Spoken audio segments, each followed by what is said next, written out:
လောက်ပဲတရားကိုဆက်လက်ပြီးတော့နာကြားကြမယ်အချိန်ဖြစ်ပါတယ်ဒီတရားစခန်းပွဲကတော့အဓိကအလောက်ပေးနဲ့ဆက်ဆက်တဲ့အဘိဓိပဲအဓိကထားပြီးတော့ဟောကြားလမ်းညွှန်ခြင်းပဲဖြစ်ပါတယ်မနေ့ခင်မိန်ညနေခင်မိန်တရားတွေကတော့ထူးခြားလာတယ်တော့မဟုတ်ပါဘူးတကယ်တော့ဒီနေရာဦးဇင်းတို့ရောက်လာခြင်းဟာတရားလောက်ပွားများအားထုတ်တဲ့ဤသင်္นานဤပေးဖို့လက်တွေ့ဤသင်္นานပေးဖို့လာခြင်းဖြစ်တယ်ဦးဇင်းတို့ကိုယ်တိုင်ကနေပြီးတော့နှစ်ပေါင်းများစွာတော်ထဲမှာနေစနစ်ကိုပြီးပြင်းမရရှိတဲ့အတွက်ကြောင့်နေ့ကို4နှစ်5နှစ်6နှစ်တိမ်ထိကြအောင်ပြီးပြင်းမရရှိတဲ့အတွက်အခက်ခဲပေါင်းများစွာနဲ့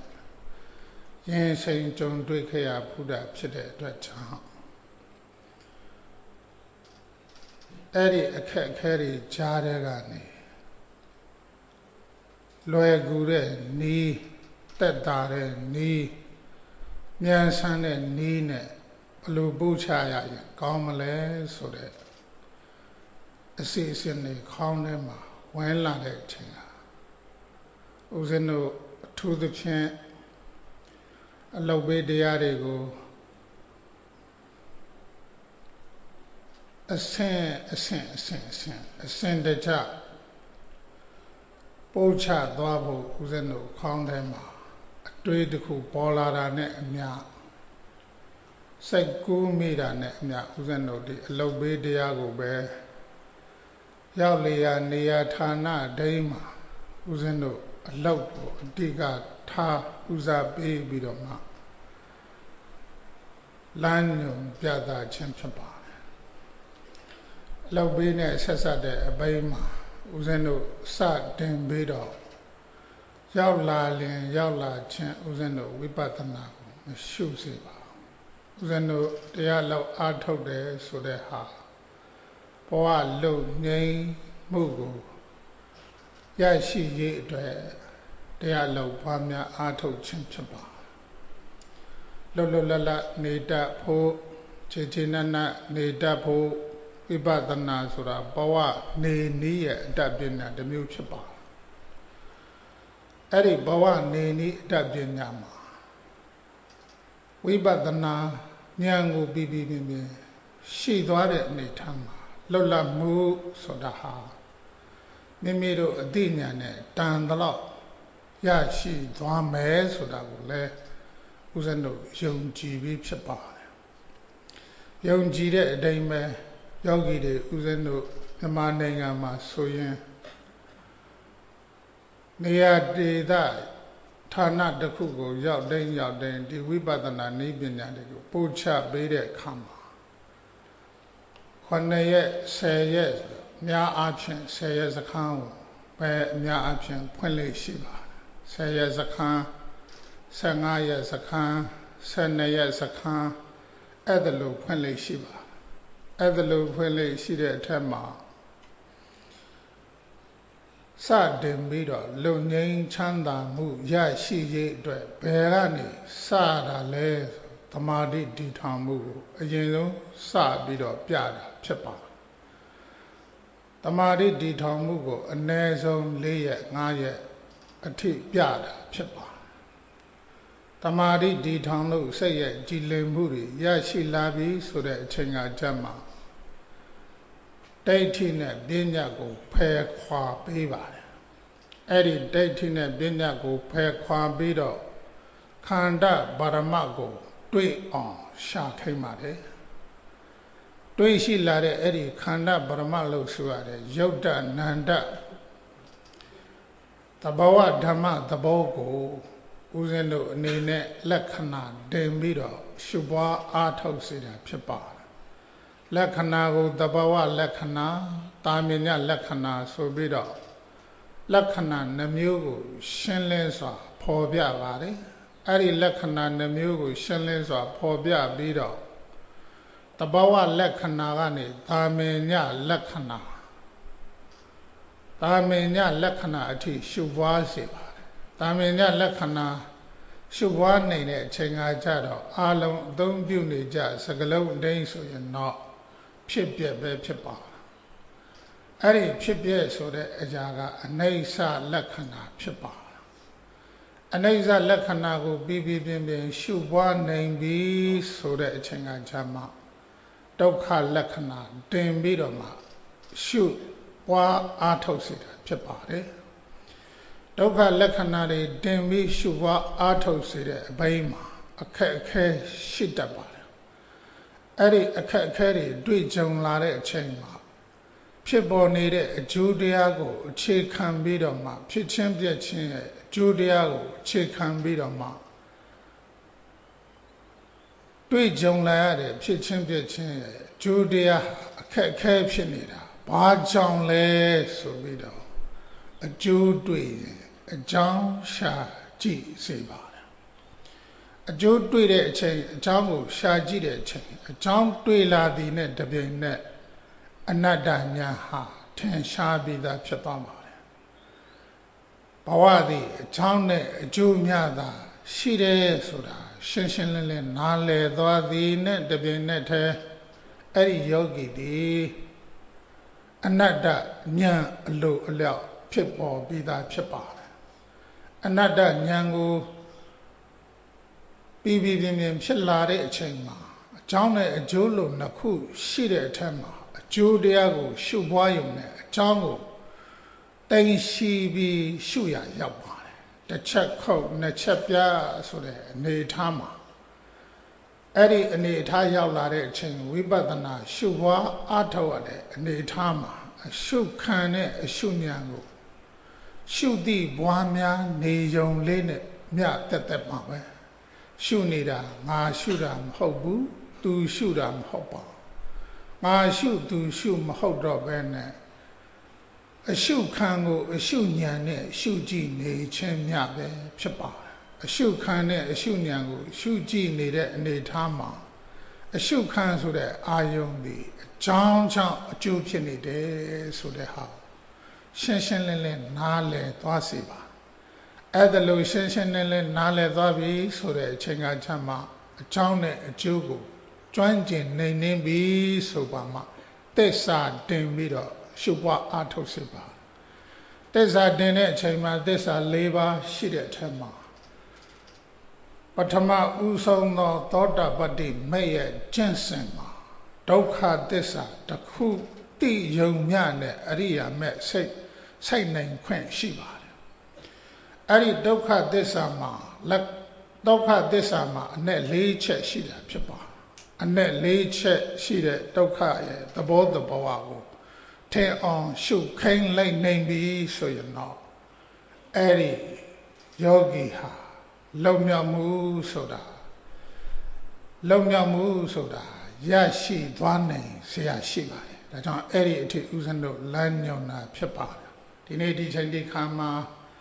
ဥစဉ်တို့တရားပြတဲ့အထက်မှာဝိပဿနာဆိုတဲ့စကားလုံးကိုတစ်လုံးမှအသုံးမပြုသေးပါ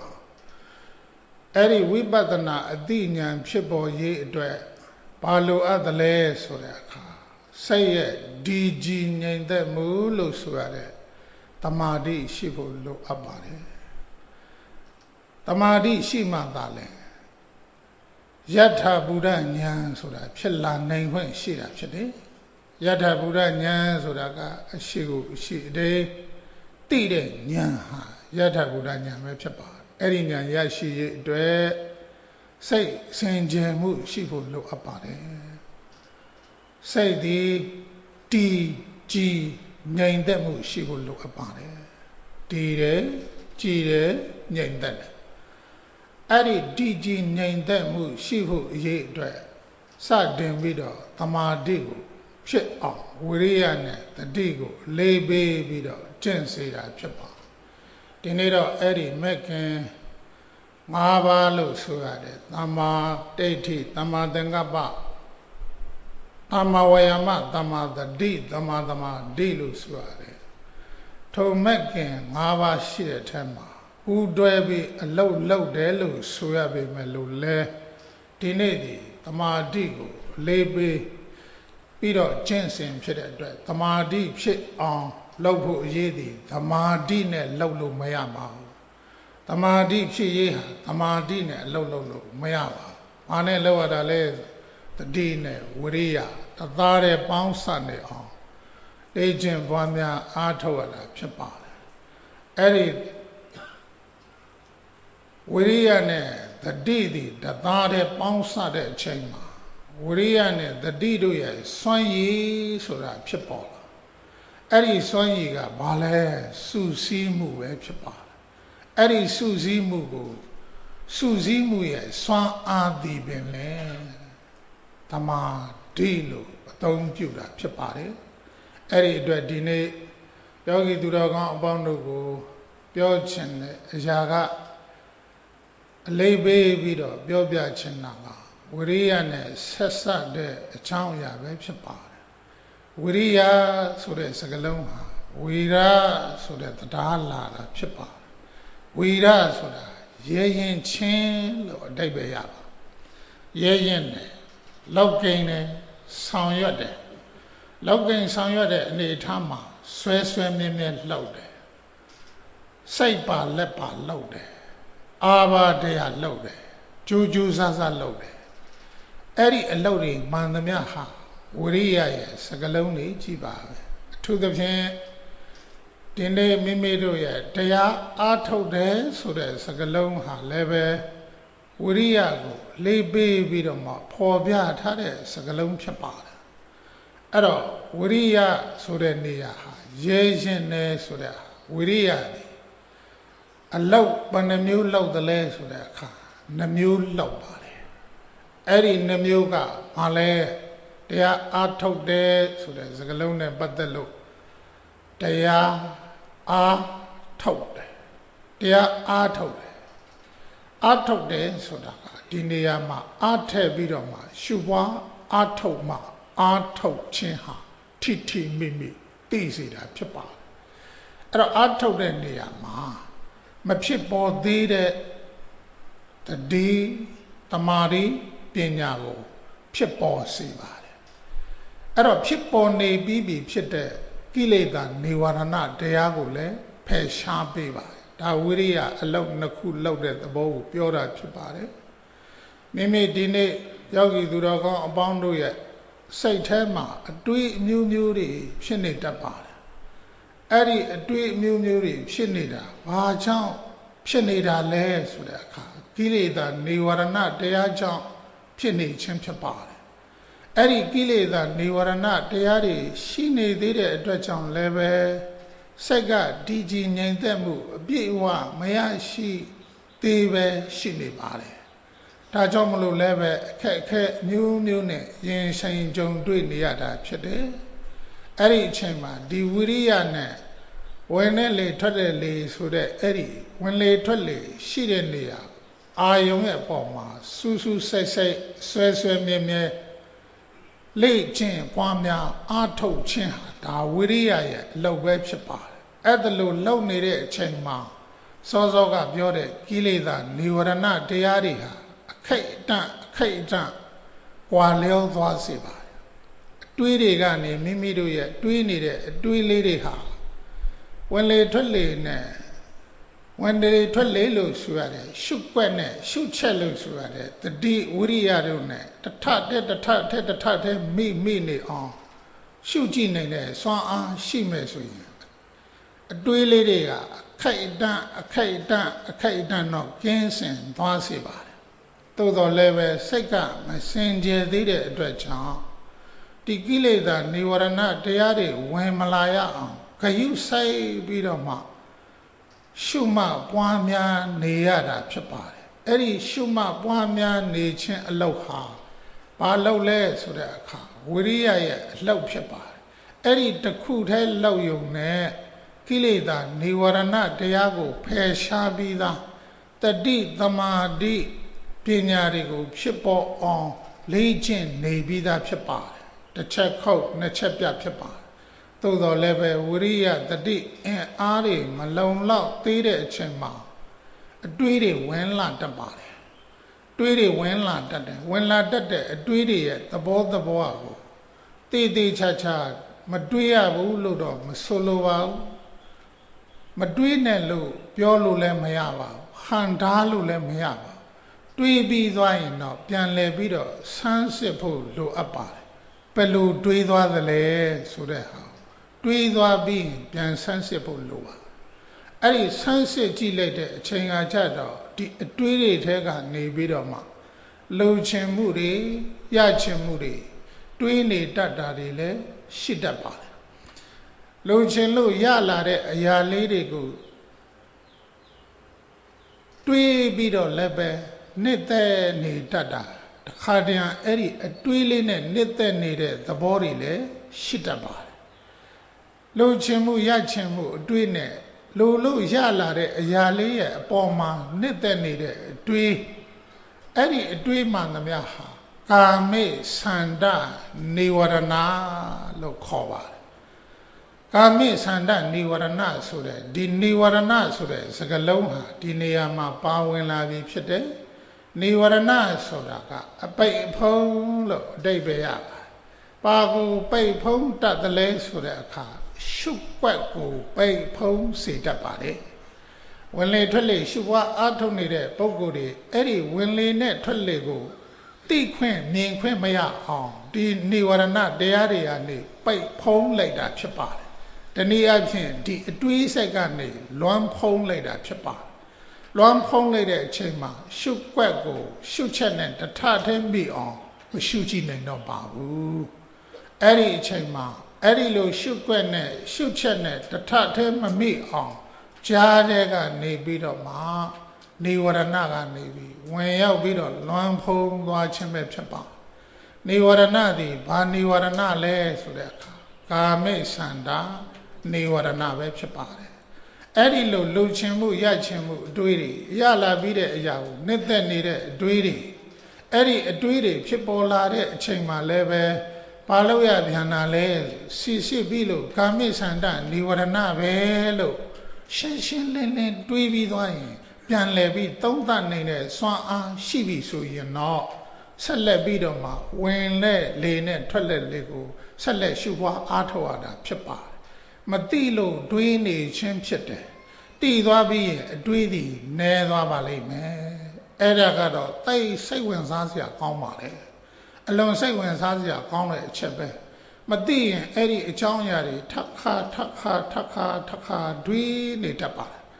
အေးဒါဟာကာမိသန္တနိဝရဏပဲလို့တွေးလိုက်သည်နဲ့တပြိမ်နက်တည်းဒီအတွေးဟာအတွေးပဲထားနိုင်သွားပါတယ်ငါတွေးတာမဟုတ်ဘူးအတွေးဟာအတွေးပဲလို့အဲ့ဒါလို့ပိန်းချနိုင်သွားတဲ့အချိန်ခါမှာအတွေးတွေဟာများရကနေနဲသွားစီပါတယ်စိတ်ဝင်စားစရာတိတ်ကောင်းပါတယ်အဲ့ဒါနဲ့တခါတရံညတော့ဒီလူချင်မှုရချင်မှုအတွေးတွေမရှိတော့တဲ့အချိန်မှာပျောက်ပြက်သွားပြီလားဆိုတော့နောက်အတွေးတစ်မျိုးဝင်လာတတ်ပါသေးတယ်လူချင်တဲ့အတိတ်မရရင်မကြည်နှက်တဲ့အတွေးအလိုမကျတဲ့အတွေးအာမလို့အာမရတဲ့အတွေးတရားထိုင်တဲ့အခါထိုင်လို့မကောင်းလေချင်းထချင်းဆွေချင်းအဲ့ဒါလို့အမျိုးဖြစ်နေတယ်စိတ်ကရောက်ရက်ခါနေတယ်အာယုံတစ်ခုတည်းအပေါ်မှာထားရရုံနဲ့မကြည်နှံ့ဘူးဒီလိုကရှုတာဟုတ်ရဲ့နဲ့ဟိုလိုလဲရှုချင်သေးတယ်အစရှိသည့်အပြင်အလိုမချတဲ့အတွေးတွေမကြည်နှံ့တဲ့အတွေးတွေအဲ့ဒီအလိုမချအားမရမကြည်နှံ့တဲ့အတွေးတွေလက်ရှိအခြေအနေမှာပဲဖြစ်ပြီးခဲ့ပြီးတဲ့အတိတ်မှာမိမိနဲ့တပါးသူတို့ကနေပြီးတော့မှပြောခဲ့ဆိုခဲ့တာလေးလည်းပဲဒီတရားလာအားထုတ်တဲ့အချိန်မှာကိုယ့်ဘက်ကမားကွက်များရှိရင်ထပ်ခါဒီအတွေးတွေဝင်နေတတ်ပါတယ်အဲ့ဒီလိုဝင်လာတဲ့အချိန်ခါကျတော့လူမကြတဲ့အတွေးတွေအာမရတဲ့အတွေးတွေစိတ်တိုင်းမချတဲ့အတွေးတွေမကျေနပ်တဲ့အတွေးတွေဒီအတွေးတွေများတွေးနေခဲ့မယ်ဆိုရင်တွေးပြီးသွားရင်ပြန်လဲပြီးတော့မှသုံးသပ်ရပါမယ်ဒီအတွေးဟာဘာအတွေးလဲပြာပါဒနိဝရဏပဲဖြစ်ပါတယ်ပြာပါဒနိဝရဏတရားကနေပြီးတော့ဝင်ရောက်ပြီးတော့လွမ်းဖုံးသွားတယ်သူတရားကိုကတော့ဒေါသရပါတယ် တောသဆိုတဲ့ကိလေသာကိုအကြောင်းခံပြီးတော့ဖြစ်ပေါ်လာတဲ့နိဝရဏတရားပဲဖြစ်ပါတယ်အဲ့ဒီအချိန်မှာဆက်လက်ပြီးတော့ရှုပွားလို့ခက်သွားတဲ့အနေအထားတွေကိုများစွာတွေ့ရပါတယ်ဘာကြောင့်လဲဆိုမကျေနပ်မှုအလိုမကျမှုတစ်ချက်ဖြစ်လိုက်သည်နဲ့တပြိုင်နက်တည်းအတွင်းထဲမှာရှိတဲ့သွေးလေပတ်မှုနှုံးဟာရှုပွက်သွားပါတယ်ငြိမ်သက်မှုမရှိတော့ပါဘူးအဲ့ဒီအနေထားလေးတွေကိုလည်းအကဲခတ်လိုက်ရင်ဒါပြဝရနိဝရဏတရားပဲလို့သိသွားရင်အဲ့ဒါရှင်းလင်းသွားပါလိမ့်မယ်နောက်တစ်ခါတရံကြတော့အဲ့ဒီမှာဘလို့တွေးနေတတ်တာလဲဘူးလောင်းမှုတွေးတွေတစ်ချိန်လုံးကနေပြီးတော့တပါးသူတို့ရဲ့အပေါ်မှာမိမိကနေပြီးတော့ပြောခဲ့မိတာတို့ဆိုခဲ့မိတာတို့လုံမမိခဲ့တာတို့အဲ့ဒါတွေတွေးပြီးတော့ငါလောက်ခဲ့တာမားလိချင်းအဲ့ဒါလို့နောင်တဖန်ပူပန်တဲ့စိတ်ထားမျိုးနဲ့မလောက်တဲ့အရာတွေကိုငါလောက်ခဲ့မိလေချင်းဆိုပြီးတော့အမျိုးမျိုးတွေးနေတတ်ပါတယ်အဲ့ဒီလိုတွေးတဲ့အချိန်မှာမိမိရဲ့စိတ်တွေတည်ငြိမ်နေတဲ့ရေထဲကိုခဲတလုံးကနေပြစ်ထက်လိုက်သလိုပဲခဲတလုံးပြစ်ထက်လိုက်တဲ့အချိန်မှာငြိမ်သက်မှုရေပြင်ဟာငြိမ်သက်မှုမရှိတော့ပါရေပြင်ငြိမ်သက်မှုမရှိတော့ဘူးဆိုရင်အပေါ်မှာပြန်ဝဲနေတဲ့ငှက်တွေကိုရေရဲ့အရိပ်မှာကြည့်ပြီးတော့မမြင်နိုင်တော့သလိုမိမိစိတ်ကိုလည်း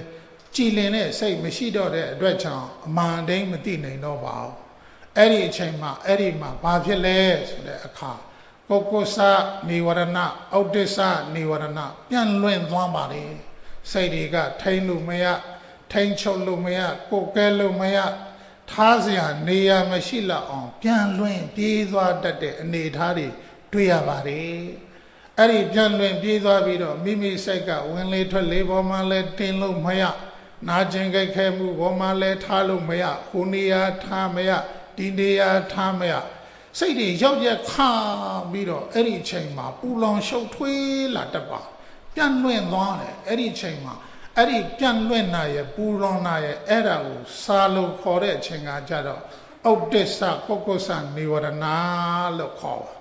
အဲ့ဒီအချိန်မှာ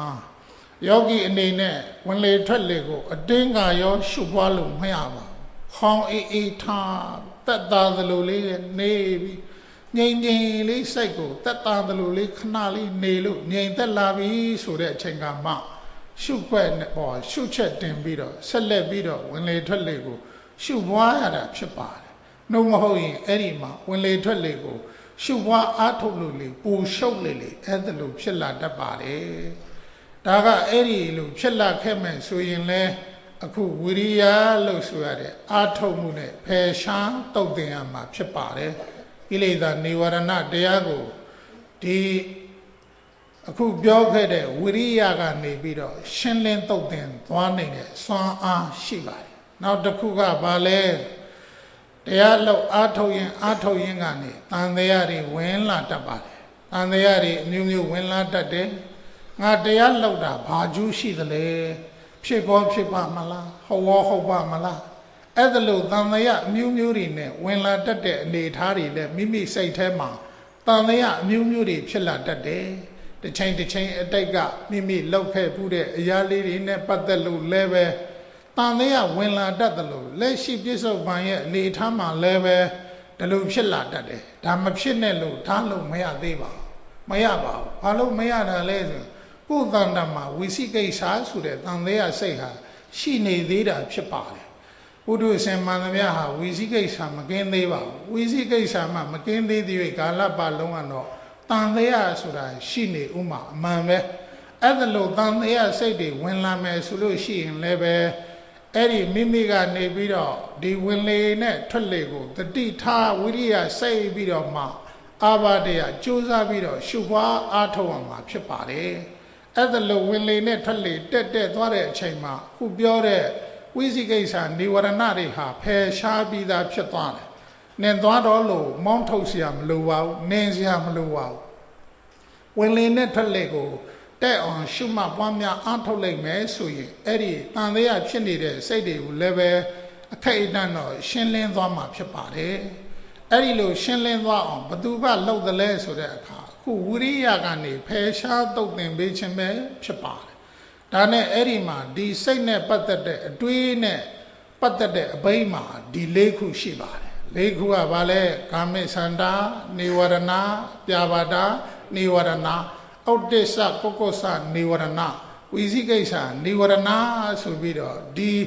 နာမိတ်ဆိုင်ရာနဲ့ဆက်ဆက်ပတ်သက်တဲ့နိဝရဏတရားတွေဟာဒီ၄ခုဝင်ရောက်ပြီးတော့မှလွမ်းဖုံးတတ်ပါတယ်ယုံနာတစ်ခုဆက်ဆက်ပြီးတော့ဖြစ်ပေါ်နေတတ်တဲ့သဘောဝဓမ္မသဘောကဘာလဲတခါတရံကြတော့ဝိရိယကိုအာဘာတရားမကြိုးစားပဲနဲ့သက်သာသလိုလေးနေပြီးတော့မှသက်သာသလိုလေးလွယ်လွယ်လေးနဲ့ရှုကြည့်ပွားများအားထုတ်ရင်နဲ့ငြိမ်သက်မှုဆိုတာဖြစ်လာတယ်ငြိမ်သက်မှုဖြစ်လာရင်ကနေဘာဖြစ်တတ်သလဲအိတ်ချင်ငိမ့်မြည်မှုဆိုတာဖြစ်သွားတတ်တယ်အိတ်ချင်ငိမ့်မြည်မှုဖြစ်တဲ့အချိန်မှာလည်းပဲအဲ့ဒီအိတ်ချင်ငိမ့်မြည်တာတခြားမဟုတ်ပါဘူးအဲ့ဒါထိနာမိတ်တနေဝရဏလို့ခေါ်တာဖြစ်ပါအဲ့ဒီထိမနာမိတ်တနေဝရဏတွေဝင်ရောက်ပြီးတော့လွမ်းဖုံးလာပြီဆိုရင်လည်းပဲဝရိယစိုက်ပြီးတော့ဝင်လေနဲ့ထွက်လေကိုဝဝရှုသွင်းဝဝရှိတ်ထုတ်အားလေးတွေထည့်ရတယ်ရှုွက်ထင်ရှားဖော်ထုတ်ပေးရတာဖြစ်တယ်ဘာနဲ့ဖော်ထုတ်ရတာလဲဆိုဝိရိယနဲ့ဖော်ထုတ်ရတာဖြစ်ပါတယ်အဲ့ချင်းငယ်ပြီးမှုဖြစ်နေပြီဆိုရင်ဝိရိယနဲ့အာရပါရအားဆိုင်ပြီးတော့မှရှုပွားရတယ်၄၅ခါတော့ဝင်လဲလေကိုဝင်မှန်းသိအောင်အာရပါရရှုသွင်းအာရပါရရှိတ်ထုတ်ဝဝရှုသွင်းဝဝရှိတ်ထုတ်ဒီလိုဝိရိယနဲ့ကြိုးစားပြီးတော့ရှုမှတ်ပွားများရတာဖြစ်ပါတယ်အဲ့ဒါလိုဝိရိယနဲ့ကြိုးစားပြီးတော့ရှုမှတ်ပွားများလိုက်တယ်ဆိုရင်လည်းပဲဒီထိနာမိတ်တဆိုတဲ့និဝရဏတရားတွေကနေပြီးတော့မှလွင့်စင်ပျောက်ကွယ်သွားနေတာဖြစ်ပါတယ်အဲ့ဒါလိုမှမပျောက်သေးဘူးဆိုရင်ထိုင်ရာကနေအဲ့ဒီငိတ်မြီးနေတယ်ဆိုနေရာကိုစနစ်တကျပြင်ပေးလိုက်ရပါသေးတယ်အဲ့ဒါလည်းပဲဝိရိယနဲ့စိုက်ပြီးတော့ပြင်ပေးရတယ်နောက်ပြီးတော့ခါရီဖြောင်းမထားပေးရတယ်အဲ့တော့ဒီဝင်လေထွက်လေကိုထင်ရှားဖြစ်အောင်လုပ်ပေးရတယ်ဒါကဘာလုပ်နေတာလဲဆိုထိနာမိတ်တာနိဝရဏတရားတွေကိုဖယ်ရှားတုတ်တင်နေခြင်းပဲဖြစ်ပါတယ်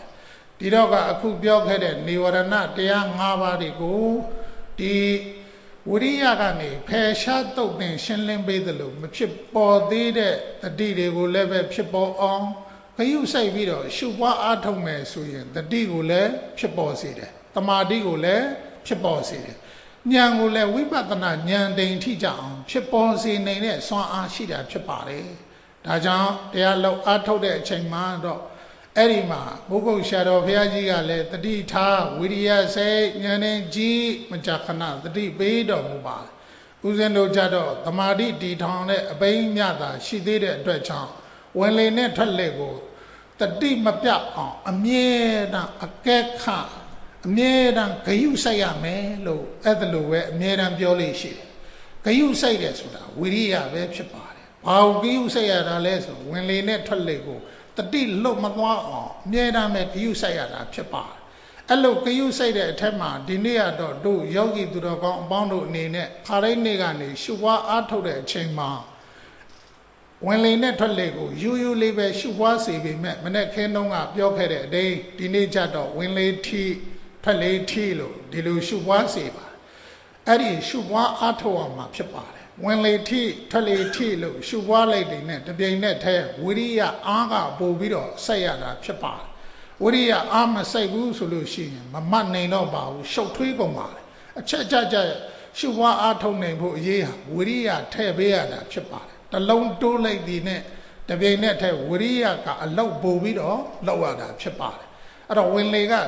ထိလို့ပြောနေတဲ့အထက်မှာဘယ်ပေါ်မှာထိသွားသလဲဆိုနာသီးဖြားလေးမှာဝင်သွားတဲ့အချိန်နာသီးဖြားလေးမှာရှိတဲ့ရုပ်တရားကိုဝင်တဲ့လေလေးကထိခိုက်ပုတ်တိုက်သွားတာတွေသိအောင်ဂယုစိုက်ရတာဖြစ်ပါတယ်ထွက်သွားတဲ့အချိန်မှာလည်းပဲထွက်လေးဟာနာသီးဖြားလေးမှာထိခိုက်ပုတ်တိုက်သွားလေးတဲ့ပုတ်တိုက်သွားတာလေးကိုဂယုစိုက်ရတာဖြစ်ပါတယ်အဲ့ဒါလိုဂယုစိုက်ပြီးတဲ့အချိန်ကကြတော့တိလာပြီးမတိသေးပဲနဲ့မမတ်ပါနဲ့သေးချာတိပြီလားမတိသေးဘူးလားဆိုစတင်ပြီးတော့ရှုပွားတဲ့အချိန်တုန်းမှာမမတ်သေးပါနဲ့အောင်သေးချာအာရပါရရှုသွင်းရှိုက်ထုတ်လောက်ကြည့်ပြီးတော့မှထိတာလေးတွေမတွေ့ပြီလားအဲ့ဒါကိုကဲခတ်ကြည့်ရပါမယ်ဂ ခါတိုင်းကနေပြီးတော့မှဝင်တဲ့လေထွက်တဲ့လေတစ်ခုတည်းပဲပြောသွားတာဖြစ်ပါဒီနေ့ကျတော့အဲ့ဒီဝင်လေထွက်လေကနေထိခိုက်ပုတ်တိုက်သွားတဲ့နေရာလေးကိုအကဲခါမှာဖြစ်ပါတယ်နေရာလေးကဘာလဲဆိုတဲ့အခါအဲ့ဒီမှာပထဝီတလို့ဆိုရတယ်အဲ့ဒီမှာဖုတ်တပရုပ်လေးတွေရှိပါတယ်အဲ့ဒီမှာထိခိုက်လေတွေကနေပြီးတော့မှထိခိုက်သွားတဲ့အခါအဲ့ဒီနေရာလေးတွေရဲ့နေရာမှာအပြောင်းလဲဖြစ်သွားတာတွေအကဲခါရပါမယ်အဲ့တော့ဝိပဿနာကိုမဆိုထားနဲ့အခုပြောတဲ့အရာကိုစနစ်တကျသေချာလေးလေ့လာအကဲခတ်ကြည့်လိုက်အောင်ကဲခတ်ကြည့်လို့မိမိအနေနဲ့ထိခိုက်သွားတာတွေအဲ့ဒါကိုတိနေရင်ဒီကနေဝိပဿနာဆက်လက်ပြီးတော့ရှုပွားသွားလို့ရပါတယ်ဒီဝင်လေထွက်လေလို့ဆိုရတယ်အာနာပါနသတိကမ္မထာတစ်ခုထဲနဲ့လည်းပဲမဲ့ညာဖူညာကိုဆက်ရောက်မျက်မှောက်ပြုနိုင်ခွင့်ရှိပါတယ်ဘုရားရဲ့ဒေသနာမှာအဲ့ဒီမှာဒီအာနာပါနလို့ဆိုရတယ်ဝင်လေထွက်လေဟာတမာတိကိုလည်းဖြစ်စေတယ်တမာတိဖြစ်စေုံတည်းမဟုတ်ဘဲနဲ့ဝိပဿနာဉာဏ်ကိုလည်းဖြစ်စေတယ်ဝိပဿနာဉာဏ်ဖြစ်စေုံမကဘဲနဲ့မဲ့ညာဖူညာကိုလည်းဆက်ရောက်မျက်မှောက်ပြုစေပါတယ်မြန်မာနိုင်ငံမှာပေါ်ခဲ့ဘူးတဲ့ဝေဘူးရှာတော်ဆိုတာရှိပါတယ်ဒီဝေဘူးရှာတော်ဆိုတာဝင်လေထွက်လေရှုပွားရင်းနဲ့တမာတိဒီထောင်လာလဲဒီဟာပဲဝိပဿနာရှုပွားတာလဲဒီနေရာတစ်ခုတည်းနဲ့ရှုပွားရင်းကနေပြီးတော့မှဝေဘူးရှာတော်ကြီးဟာအဲ့ဒီမှာအဆင့်ဆင့်မဲ့ညာလေးရပြီးတော့မှအဲ့ဒါယဟန္တာဖြစ်တယ်လို့ကြော်ကြတဲ့အထိထင်ရှားခဲ့ဖူးတာဖြစ်ပါတယ်အဲ့တော့ဝင်လေထွက်လေလုံနေရတယ်ဆိုပြီးတော့အဲ့ဒီဝင်လေထွက်လေကိုအထင်မသေးပါနဲ့အရိယာမဲ့စိုက်နေတဲ့စွမ်းအားရှိပါတယ်ဒါပေမဲ့လေကိုရှုယုံလေးတယ်မဟုတ်ဘဲနဲ့လေကနေထိခိုက်ပုတ်တိတ်သွားတယ်သူ့ရဲ့နေရာလို့ဆိုရတယ်ဖုတ္တပရုပ်ပထဝီတက်ရဲ့သဘောလေးတွေထိသွားတာလေးကိုတိနေအောင်ဂရုစိုက်ရမှာဖြစ်ပါတယ်အဲ့ဒီထိခိုက်ပုတ်တိတ်သွားတဲ့နေရာလေးတွေကိုဂရုစိုက်ပြီးတော့မှအဲ့ဒီမှာတိလာပြီဆိုတဲ့အချိန်ကကြတော့ဝင်လေထီထွက်လေထီဝင်လေထီထွက်လေထီလို့ဒီလိုရှုပွားအားထုတ်ရပါမယ်ယောဂီသူတော်ကောင်းအပေါင်းတို့မနေ့ခင်တုန်းကလည်းပြောခဲ့ပြီးဖြစ်တဲ့အတွက်အခုလည်းပဲဝရိယနဲ့ဆက်ဆက်ပတ်သက်လို့တော်များများပြည့်စုံပြီဖြစ်တဲ့အတွက်ကြောင့်ဝရိယဆိုတဲ့စကားလုံးကတော့ဖြစ်ပေါ်နေပြီးဖြစ်တဲ့ကိလေသာនិဝရဏတရားတွေကိုရှင်းလင်းသုတ်သင်ခြင်းမဖြစ်ပေါ်သေးတဲ့တတိသမာဓိပညာတွေကိုဖြစ်ပေါ်စေခြင်းဆိုတဲ့အလုပ်နှစ်ခုစလုံးဒီပူပေါင်းပြီးတော့ဆောင်ရွက်နေတဲ့စွမ်းအားရှိတာဝရိယအလုပ်ပဲဖြစ်ပါဝရိယကနေရှေ့တန်းတင်သွားမယ်ဆိုရင်ဉာဏ်နဲ့တတိတွေသမာဓိတွေနောက်လိုက်အနေနဲ့ဖြစ်ပေါ်လာမှအမှန်ပဲဖြစ်ပါတယ်ဒါကြောင့်မလို့အခုပြောခဲ့တဲ့အတိမ်ပဲဝင်တဲ့လေကိုဝင်မှန်းသိအောင်တတိထားရိုးတတိထားရုံမဟုတ်ဘဲနဲ့ထိခိုက်ပုတ်တိုက်သွားတဲ့နေရာလေးတွေကိုသိအောင်တတိထားစေစလုံးမရမယ်တေချာလုံးမရမယ်တိကျလေးဖြစ်စေခြင်းနဲ့တိကျလုံးမှရှင်းလင်းသိနိုင်ခွင့်ရှိမှာဖြစ်တယ်ရှင်းလင်းသိနိုင်မှသာလဲစိတ်ဝင်စားမှုဆိုတာဖြစ်လာတယ်စိတ်ဝင်စားမှုဖြစ်လာမှသမာဓိရဲ့စွမ်းအားဆိုတာမြင့်လာမှာဖြစ်ပါတယ်ဒါကြောင့်စနစ်တကျလောက်ရပါမယ်သိအောင်ဂရုစိုက်ရပါမယ်အဲ့ဒီမှာဝင်တဲ့လေဝင်သွားတဲ့အချိန်မှာနာသီးဖြားလေးကနေပြီးတော့မှနေရာတစ်ခုလေးကိုထိခိုက်သွားတာကိုသိအောင်လုပ်သိပြီးရင်ဝင်လေထီဒီလိုရှုပွားထွက်သွားတဲ့အချိန်မှာနာသီးဖြားလေးမှာထိခိုက်ပုတ်တိုက်သွားတဲ့လေရဲ့ထိခိုက်ပုတ်တိုက်တဲ့နေရာလေးတွေကိုမြင်အောင်ကြည့်စိတ်ရှိဖို့လိုတယ်စွဲရှိဖို့လိုတယ်တိခံပြီးတော့ရှုပွားနိုင်ဖို့လိုတယ်အဲ့ဒါတွေကိုတခုတည်းသောအာယုံရဲ့ပုံမှာစူးစိတ်ဆွဲမြဲလုံနေရင်မတိတာမရှိပါဘူးတိနိုင်ပါတယ်တထိန်ထဲမှာတိနိုင်ပါတယ်ဒါကြောင့်စိတ်ရှိခေါင်းအေးထားစိတ်ရှိထားပြီးတော့မှအဲ့ဒီမှာဝင်လေထွက်လေရဲ့ထင်ရှားလေးဖြစ်အောင်ဂရုစိုက်ပြီးတော့မှဝင်လေထီထွက်လေထီဝင်လေထီထွက်လေထီလို့ဒီအတိုင်းပဲဆက်လက်ပြီးတော့ရှုပွားအားထုတ်ကြပါစို့